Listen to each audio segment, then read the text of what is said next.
जैन साथियों, दीपांजलि एकेडमी में आपका स्वागत है। दोस्तों, आज हम साइंस के महत्वपूर्ण प्रश्न बताएंगे जो परीक्षाओं में आने आते हैं और आने की संभावना। देखिए, पहला है हाइड्रोकार्बन विजन 2025 संबंधित है। तो दोस्तों, हाइड्रोकार्बन विजन 2025 भारत के पेट्रोलियम उत्पादों से के संरक्षण से संबंधित है। भारत के जो पेट्रोलियम उत्पाद हैं उनके संरक्षण से संबंधित है, ध्यान रखिएगा। यानी कि पूर्ण संभावना कई बार आया है पेपर में, ठीक है। अब कह रहा है किण्वन अपक्रिया, दूसरा है किण्वन अपक्रिया द्वारा सुक्रोज। सुक्रोज का सूत्र होता है C12H12O11, ठीक है। तो ये एथिल एल्कोहल में परिवर्तन होता है। तो किण्वन अपक्रिया द्वारा सुक्रोज का एथिल एल्कोहल में परिवर्तन होता है। और ये किसकी उपस्थिति में पूछा था? तो ईस्ट की उपस्थिति में होता है, ध्यान रखना। जो सुक्रोज है तो किण्वन क्रिया द्वारा एथिल एल्कोहल में परिवर्तन होता है या बदल जाता है। और ये किस उत्प्रेरक को उपस्थिति में पूछा जाता है? तो ईस्ट की उपस्थिति में, ध्यान रखिएगा, ठीक है। अगला है दूध से दही बनने की क्रिया में लैक्टोबैसिलस और स्टेपेटोकस नामक जीवाणु किण्वन क्रिया करते हैं। तो दूध से जब दही बनता है तो दोस्तों उसमें जो बैक्टीरिया जीवाणु होता है वो होता है लैक्टोबैसिलस, और दूसरा होता है स्टेपेटोकस नामक जीवाणु किण्वन क्रिया द्वारा दूध से दही बनाते हैं, ध्यान रखिएगा, ठीक है। अगला है दूध से दही बनाने का उचित तापमान। दूध से दही बनाने में कितना तापमान, कितना टेम्परेचर चाहिए? तो 30 डिग्री सेल्सियस होता है दूध से दही बनने में। और समय कितना लगता है? 8 से 12 घंटे का समय लग जाता है। जब दूध जो होता है दूध से दही बनने में 8 से 12 घंटे का समय लगता है। और इसका टेम्परेचर कितना चाहिए? 30 डिग्री सेल्सियस, ध्यान रखिएगा दोस्तों। अगला है प्राकृतिक गैस में मेथेन की प्रतिशत मात्रा 90% होती है। जो प्राकृतिक, एक तो मेथेन प्राकृतिक गैस, इसका सूत्र होता है CH4, ठीक है। और इसकी प्रतिशत मात्रा कितनी होती है प्रकृति में? तो 90% होती है, ध्यान रखिएगा। अगला है मेथेन को मार्स गैस भी कहते हैं, ध्यान रखिएगा, मेथेन को मार्स गैस भी कहते हैं। इसे गोबर गैस भी कहते हैं क्योंकि ये गोबर में पाई जाती है। गोबर से मेथेन गैस निकलती है, ध्यान रखिए। ये धान के खेतों में भी निकलती है। ये धान के खेत जो होते हैं वहाँ भी मेथेन गैस निकलती है, पाई जाती है। या पूछा जाता है अधिकार के धान के खेतों में कौन सी गैस पाई जाती है? तो मेथेन गैस निकलती है या पाई जाती है। इसके अतिरिक्त ये दलदली स्थानों में कीचड़ वगैरह, जो दलदली है जहाँ घास फूस वनस्पतियाँ सड़ जाती हैं, वहाँ भी ये मेथेन गैस निकलती है कीचड़ जगह में, ठीक है, ये पाई जाती है। और कोयले के खानों में विस्फोट होता है। तो कोयले के खानों में जो विस्फोट होता है वो मेथेन गैस के कारण ही होता है। तो कोयले के खानों में मेथेन गैस निकलती है और ये विस्फोट करती है, इसलिए इसको फायर डंप भी कहा जाता है। मेथेन गैस को क्या कहते हैं? फायर डंप भी कहा जाता है। और ये पूछा जाता है दोस्तों कि मंगल ग्रह पर कौन सी गैस पाई जाती है? तो मेथेन गैस पाई जाती है मंगल ग्रह पर, ध्यान रखिएगा, ठीक है। अब मेथेन अणु की आकृति समचतुष्फलकी होती है। पूछा जाता है मेथेन अणु की आकृति कैसी होती है? समचतुष्फलकी होती है। और ये दो बंधों के बीच कोण कितना बनाता है? 109 और 28 मिनट का कोण बनाता है, ठीक है, ध्यान रखिएगा। कच्चे फलों को पकाने के लिए, ध्यान रखिएगा, यहाँ से एक बार पुनः रिपीट कर देते हैं। मेथेन अणु की आकृति समचतुष्फलकी होती है और ये दो बंधों के बीच 109 और 28 मिनट का कोण बनाती है, ध्यान रखना। अब कच्चे फलों को कृत्रिम रूप से पकाने के लिए एथिलीन गैस का प्रयोग किया जाता है। इसको एथीन भी कहते हैं। कच्चे फलों को कृत्रिम रूप से पकाने के लिए एथिलीन गैस का प्रयोग किया जाता है, इसे एथीन भी कहते हैं, ठीक है। और कच्चे फलों को पकाने के लिए एसिटिलीन का भी प्रयोग किया जाता है, ध्यान रखिएगा। प्लास्टिक के सामान बनाने में एसिटिलीन C2H2, एसिटिलीन का सूत्र होता है C2H2। तो जो प्लास्टिक के सामान बनाते हैं, प्लास्टिक के जो सामान बनते हैं उसमें एसिटिलीन गैस का प्रयोग किया जाता है, ठीक है। अगला है प्राकृतिक बहुलक। तो जो बहुलक प्रकृति में पाए जाते हैं या प्राकृतिक स्रोतों से प्राप्त होते हैं वो प्राकृतिक बहुलक कहलाते हैं। प्राकृतिक बहुलक क्या होता है? जो प्राकृतिक स्रोतों से प्राप्त होते हैं वो प्राकृतिक बहुलक कहलाते हैं, ठीक है। अब जैसे प्राकृतिक रबर है, जो प्राकृतिक रबर है प्राकृतिक बहुलक है, इसी को कच्चा रबर भी कहा जाता है। इसके अतिरिक्त ऊन है, चमड़ा है, रेशम है, प्रोटीन, स्टार्च, रुई, कपास, ये सारे प्राकृतिक बहुलक हैं, ध्यान रखिएगा। कौन कौन से? प्राकृतिक रबर हो गया, इसी को कच्चा रबर भी बोला जाता है। ऊन है, चमड़ा है, रेशम है, प्रोटीन, स्टार्च और रुई, इसी को कपास बोला जाता है। ये सारे प्राकृतिक बहुलक हैं, ध्यान रखिएगा। नोट, अब एक नोट विशेष तौर से ध्यान रखिएगा, जो रुई कपास है ये सेलुलोज का प्राकृतिक बहुलक है। पूछा जाता है कपास किसका प्राकृतिक बहुलक है? तो ये सेलुलोज का प्राकृतिक बहुलक है, ध्यान रखिए हमेशा। रुई कपास जो है, कपास से रुई बनती है, तो कपास सेलुलोज का एक प्राकृतिक बहुलक है, ये पूछा जाता है। अब प्राकृतिक रबर आइसोप्रीन का प्राकृतिक बहुलक, ये भी पूछा जाता है कि प्राकृतिक रबर क्या है, तो आइसोप्रीन को प्राकृतिक बहुलक बोला जाता है। आइसोप्रीन क्या है, प्राकृतिक बहुलक है, पूछा जाता है, हमेशा ध्यान रखना। इसका अणु सूत्र C5H8 होता है, ध्यान रखिए C5H8 होता है। तो आइसोप्रीन का प्राकृतिक बहुलक है कौन, प्राकृतिक रबर, ध्यान रखनी है। प्राकृतिक रबर कौन है, आइसोप्रीन, ये ध्यान रखिएगा। ऐसा भी पूछा जा सकता है कि प्राकृतिक रबर है तो आइसोप्रीन, और आइसोप्रीन एक प्राकृतिक बहुलक है, किसी तरह से पूछा जा सकता है, तो इसको याद रखिएगा दोस्तों। अगला है पॉलीकार्बोनेट, तो ये एक कठोर और पारदर्शी प्लास्टिक है। पॉलीकार्बोनेट एक कठोर और पारदर्शी प्लास्टिक है। इसे बिस्फेनॉल रसायन के बहुलीकरण द्वारा बनाया जाता है, ध्यान रखिएगा। इसे किसके द्वारा बनाया जाता है, बिस्फेनॉल रसायन के बहुलीकरण द्वारा बनाया जाता है, किसको, पॉलीकार्बोनेट को, ठीक है। अब अगला है कार्बन फाइबर, ये कार्बन परमाणु की लंबी श्रृंखला से बने होते हैं। कार्बन फाइबर क्या होते हैं, कार्बन परमाणु की लंबी श्रृंखला से बने होते हैं। इनका उपयोग अंतरिक्ष यान, जो कार्बन फाइबर होते हैं इनका उपयोग क्या होता है, अंतरिक्ष यान, खेलकूद की सामग्री बनाने में किया जाता है, ध्यान रखना। अंतरिक्ष यान के जो पार्ट्स वगैरह होते हैं अंतरिक्ष में जो यूज किए जाते हैं, और खेलकूद के सामग्री बनाने में इसका उपयोग होता है कार्बन फाइबर का, ध्यान रखिएगा। अगला है पॉलीएस्टर, तो पॉलीएस्टर एक बहुलीकृत संश्लेषित रेशा है। ये पॉलीएस्टर जो है एक कृत्रिम रेशा है, ये बहुलीकृत, इसको बहुलीकरण द्वारा बनाया जाता है, तो इसको संश्लेषित रेशा भी कहते हैं।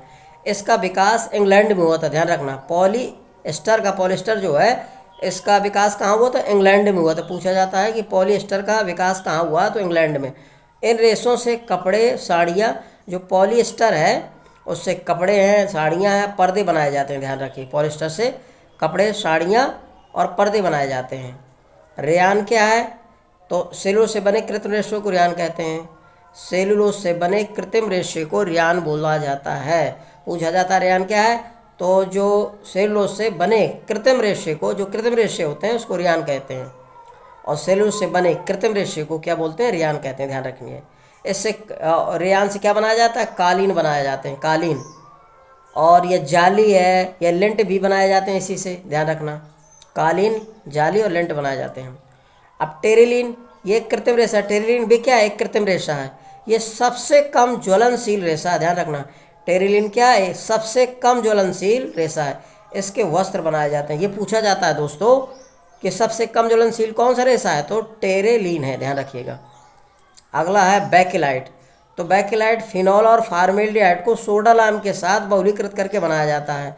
बेकेलाइट कैसे बनाया जाता है, तो फिनॉल और फॉर्मेल्डिहाइड को सोडा लाइम का मतलब होता है NaOH, इसको NaOH को सोडा लाइम बोला जाता है। तो सोडा लाइम को बेकेलाइट मतलब सोडा लाइम को के साथ बहुलीकृत करके बनाया जाता है। यानी कि कहने का मतलब है बेकेलाइट कैसे प्राप्त करते हैं, कैसे बनाया जाता है, तो फिनॉल और फॉर्मेल्डिहाइड को सोडा लाइम के साथ बहुलीकृत द्वारा बनाया जाता है। इसका बहुलीकृत करते हैं किसका, फिनॉल और फॉर्मेल्डिहाइड को सोडा लाइम के साथ, तो ये आपका बेकेलाइट बन जाता है, ठीक है। अब बेकेलाइट क्या है, तो ये थर्मोसेटिंग प्लास्टिक है, ठीक है। इसके क्या बनाया जाता है बेकेलाइट की, तो बाल्टी है, मग है, मग्गा जो डब्बा होता है, और इसके इलेक्ट्रॉनिक उपकरण बनाए जाते हैं दोस्तों, ठीक है। जो इलेक्ट्रॉनिक उपकरण जितने तुम्हारे स्विच वगैरह हैं, इनके जो बटने वगैरह होती हैं, बोर्ड वगैरह, प्लाई, ये सब किससे बनाए जाते हैं, बेकेलाइट्स बनाए जाते हैं, ठीक है दोस्तों। जय हिंद साथियों, इसी तरह के शॉर्ट वीडियो देखने के लिए मेरे चैनल को लाइक और सब्सक्राइब करिए। जय हिंद। अगला है दोस्तों, धातुओं की गैस बिल्डिंग में ऑक्सीजन और एसीटिलीन के मिश्रण का प्रयोग किया जाता है। दोस्तों पूछा जाता है कि धातुओं के गैस बिल्डिंग में किन गैसों का प्रयोग किया जाता है, तो ऑक्सीजन और एसीटिलीन के मिश्रण का प्रयोग किया जाता है। जो गैस बिल्डिंग की जाती है उसमें ऑक्सीजन और एसीटिलीन के मिश्रण का प्रयोग किया जाता है, ध्यान रखिए हमेशा। अगला है एसीटिलीन गैस से फलों को पकाने में किया जाता है, पहले बता दिया है। एसीटिलीन भी गैस जो होती है फलों को पकाने में काम आती है, ठीक है दोस्तों। अब एक क्वेश्चन पूछा जाता है कि एसिटिलीन गैस से फलों को पकाने में किस एक्ट से प्रतिबंध लगा दिया गया है, तो prevention of food and adulteration act 1955 की धारा 44AA के तहत इसमें रोक लगा दी गई है कि एसिटिलीन से जो कच्चे फलों को पकाया जाता है तो उसमें किस धारा किस एक्ट के तहत, प्रतिबंध लगा दिया गया है। तो prevention of food and nutrition act 1955 की धारा 44A के तहत इसमें प्रतिबंध यानी कि रोक लगा दिया गया है। अगला है छपाई में प्रयोग आने वाली स्याही मीथेन गैस के अपघटन से प्राप्त होती है। तो जो छपाई में वो स्याही प्रयोग की जाती है छपाई में, तो स्याही बनाने में मीथेन गैस के अपघटन का प्रयोग होता है, ध्यान रखना। जो स्याही बनती है तो मीथेन गैस के अपघटन से प्राप्त होती है। छपाई करने वाली जो इनकी स्याही होती है तो मीथेन गैस के अपघटन से प्राप्त होती है, ये बनती है, ध्यान रखिएगा। अगला है एल्कोहल और जल के मिश्रण का आसवन द्वारा अलग किया जाता है, यानी कि एल्कोहल और जल के मिश्रण को आसवन विधि द्वारा अलग किया जाता है। ये पूछा जाता है कि एल्कोहल और जल के मिश्रण को किस विधि द्वारा अलग किया जाता है, तो आसवन विधि द्वारा एल्कोहल और जल के मिश्रण को अलग किया जाता है, ध्यान रखिएगा। अगला है मेथिल एल्कोहल को कास्ट स्प्रेड भी कहते हैं। जो मेथिल एल्कोहल होता है इसको कास्ट स्प्रेड भी कहते हैं। इसका सूत्र होता है C2H5OH, ठीक है, मेथिल एल्कोहल। इसका अणु सूत्र होता है C2H5OH। यह एक विषैला होता है, ध्यान रखिए। मेथिल एल्कोहल जो होता है इसे मेथेनॉल भी कहते हैं। यह एक बहुत विषैला होता है। इसे पीने से व्यक्ति अंधा हो जाता है और ज़्यादा पीने से इसकी मृत्यु भी हो जाती है। अगर व्यक्ति मेथिल एल्कोहल ज़्यादा पी लेता है, थोड़ा पिएगा तो अंधा हो जाएगा, अगर ज़्यादा पीता है तो उसकी मृत्यु तक हो जाती है, ध्यान रखिएगा दोस्तों। मेथिल एल्कोहल इतना जहरीला होता है। अगला है डाइफ्लोरोमेथेन, बाजार में फ्रियोन 12 व FCF के नाम से जानी जाती है। तो ध्यान रखना, जो FCF के नाम से जानी जाती है, जो डाइफ्लोरोमेथेन बाजार में फ्रियोन 12 यानी कि 12 व CFC के नाम से जानी जाती है, पूछा जाता है मार्केट में, ठीक है। अगला है वातावरण में जब फ्रियोन गैस की मात्रा बढ़ जाती है तो त्वचा कैंसर होने का खतरा बढ़ जाता है। देखिए, जब वायुमंडल में वातावरण जो है उसमें फ्रियोन यानी कि CFC है,